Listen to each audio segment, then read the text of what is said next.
If you're running a small media outlet or a nonprofit, you know it's a constant hustle. So in this explainer, we're going to pull back the curtain on the whole process. We're going to give you a new playbook, a new way of thinking, so you can go from just applying to building real, powerful partnerships. Let's dive in. I wanted to start with this quote because, honestly, it changes everything. That old mindset, the one that tells you funding is scarce and you have to fight for every last penny, it's just not true anymore. The reality is, there's a lot of money out there, especially for organizations doing important public benefit work, like journalism. The entire game has shifted. And that brings us right to our first section. To win in this new landscape, we've got to talk about the new rules. And it all, and I mean all, starts with a major shift in your mindset. Wow, this image, it really hits home, doesn't it?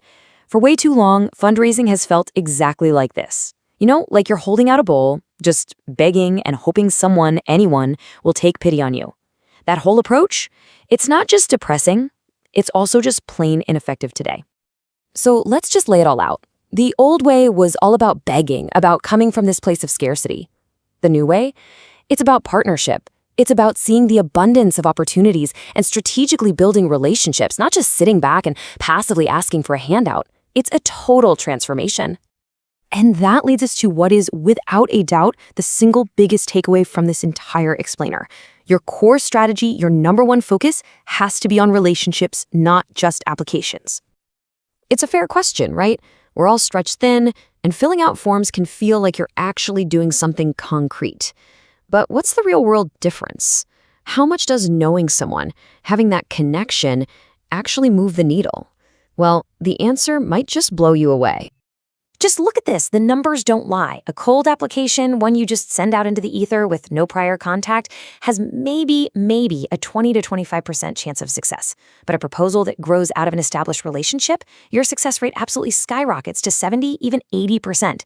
The lesson here is crystal clear. Your time is so much better spent building connections than just blindly firing off applications. So how do you build these game-changing relationships? Well, you start with the networks you're already in. You collaborate with organizations that do similar work.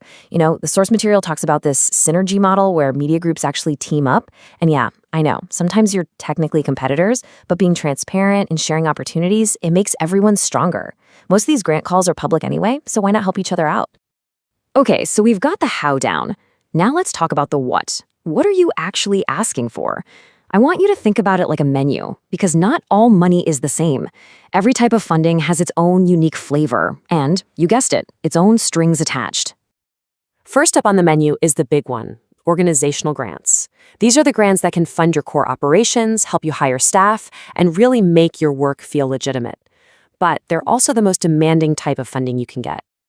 And here's the deal. The pros are huge, right? A big chunk of money to do what you do best. But the cons? They're serious. That budget is locked down tight. Let's say you budget for a social media manager and they quit 6 months in. You can't just use that salary for something else. Nope. You have to go back and get approval. The reporting is intense, and they're betting on your whole organization, not just one cool idea. Next on the menu is something a lot of people sleep on, earned revenue. This is simply the money you make by selling your team's skills. Think consulting gigs, communication support, running events, whatever you're already good at. And here's the magic of earned revenue. With a grant, the really hard work of super strict reporting and delivery starts after you get the cash.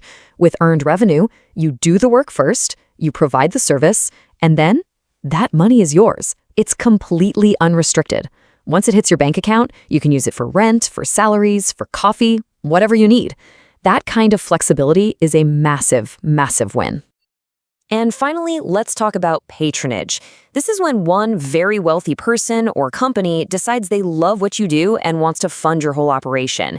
It sounds like a dream come true, but man, it comes with a terrifying risk.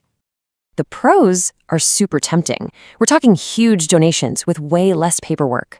But that one con is an absolute deal breaker. Your entire existence is tied to the whims of one person. The source material gives this chilling example of a really successful online media house in South Africa.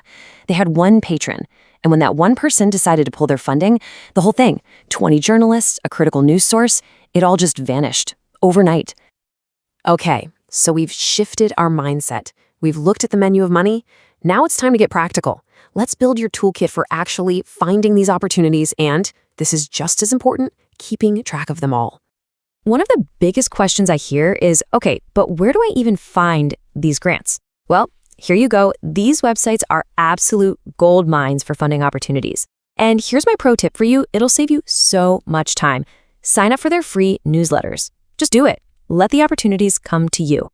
Now, once you start finding prospects, you absolutely must have a system to track them. And look, this does not have to be fancy. A simple shared spreadsheet like a Google Sheet is perfect. Just list every potential funder, track where you are in the process, and share it with your team. This one simple step keeps everyone on the same page and stops you from, say, accidentally pitching the same donor twice. All right, we've made it to the final piece of the puzzle. You've built the relationship, you've found the perfect opportunity. Now, how do you write a proposal that actually gets that yes? You've probably seen this question on an application before, and it can really throw you for a loop. You're asking for money because you need money, so it feels weird, right? You might even worry that if you tell them about other funders, they'll think you don't need their help, but that is not what they're thinking at all. Here it is, the real reason. They are checking your sustainability. No donor wants to be your organization's sole life support system. They want to invest in something that's built to last, something that has a future beyond their single grant. When you show that you have multiple funding streams, you're proving that you are a healthy, stable organization. You're a safer bet. So this is what a winning proposal looks like. You've got your clear objectives, your budget, and of course, that all-important proof of sustainability. And more, funders are looking for something called proximate leadership. It's a simple idea. It means that the people leading your organization actually have real, lived experience with the problems you're trying to solve. It shows you're not just an outsider looking in, but that you are deeply, genuinely connected to your mission. So, we're going to end with this question, a challenge for you to think about. After everything we've talked about today, take a good hard look at your own strategy. Are you just throwing applications into the dark and crossing your fingers? Or are you strategically and purposefully building the relationships that will truly power your work for years to come? The choice is yours.